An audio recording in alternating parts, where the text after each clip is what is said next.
Ben c'est une question toujours un petit peu délicate. Nous, c'est dans ce format-là qu'on a essayé de se mettre lors des phases qualificatives, hein, notamment la phase finale à Antigua. On essaiera d'être renforcé, on va essayer d'avoir la participation de 8 à 10 joueurs professionnels. Donc on pourrait être dans un rapport de l'ordre de 14-9, c'est-à-dire 14 locaux, 13 ou 14 locaux, et puis entre 8 et 10 joueurs. C'est très difficile, malgré le fait qu'on ne sera pas en période de compétition, mais on sera dans une période compliquée. Pourquoi? Compliquée parce que c'est la préparation, c'est la période de préparation foncière. Et on sait que les clubs professionnels misent beaucoup sur cette période hein, qui finalement contribue à réaliser de bonnes performances pendant toute une année sportive. Donc la préparation foncière est importante pour que les joueurs donnent le maximum pendant l'année de compétition. Et puis compliqué aussi parce que pour certains joueurs professionnels, c'est une période de négociation parce qu'ils sont en train de changer de club pour certains et soit ils sont en pleine négociation avec un nouveau club, soit ils viennent d'intégrer un nouveau club et à ce moment-là, la discussion avec ce nouveau club peut être difficile. Nous avons des impératifs liés au règlement de la compétition.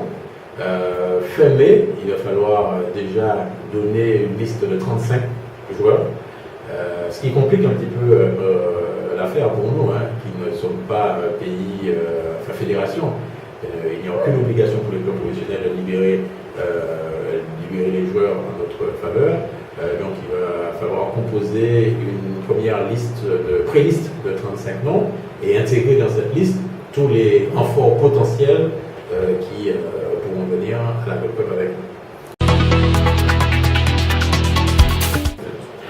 Alors, on a un accord de principe de la Fédération française pour que l'équipementier officiel de l'équipe de France, à savoir Nike, puisse équiper l'équipe de Martinique qui sera présente à la Gold Cup. Donc, nous sommes en pleine discussion avec le directeur des compétitions internationales de la Fédé qui nous a mis en contact avec l'équipementier fédéral, la société Nike, pour avoir le maximum d'équipements à la fois collectif et individuel pour nos joueurs sélectionnés.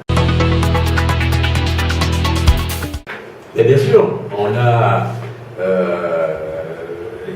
l'exemple des pays d'Amérique centrale notamment, qui sont véritablement portés par leur population. Il y aura un match le 26 mars prochain du 4e tour qualificatif de la Coupe du Monde entre le Mexique et les USA. Match qui va se dérouler au Stade Aztec à Mexico. Et c'est 100 000 personnes qui vont se retrouver dans le stade pour supporter l'équipe du Mexique contre l'équipe des USA. Les camarades qui ont eu la chance d'aller voir le tour qualificatif en Amérique centrale au Costa Rica nous ont rapporté, les entraîneurs qui sont partis en observation de match, nous ont rapporté ce véritable engouement, cette ferveur footballistique en Amérique centrale qu'on retrouve aussi dans certains pays de la Caraïbe. Je pense notamment à la Jamaïque, à Cuba, à Haïti, à Trinidad.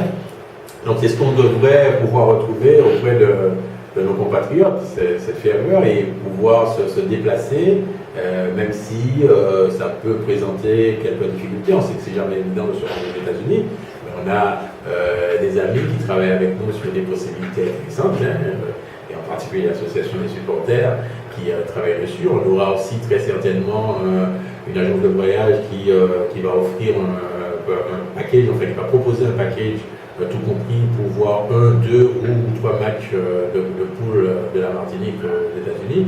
Donc voilà, de faire l'effort, c'est l'occasion peut-être de joindre quelque part l'agréable à l'agréable, c'est-à-dire se déplacer aux États-Unis, voir des villes un peu mythiques comme Los Angeles, comme Seattle, Baltimore, Washington, et donc de joindre à cela quelque chose d'encore plus agréable, c'est-à-dire supporter une jeunesse martiniquaise qui fait quelque chose de mieux.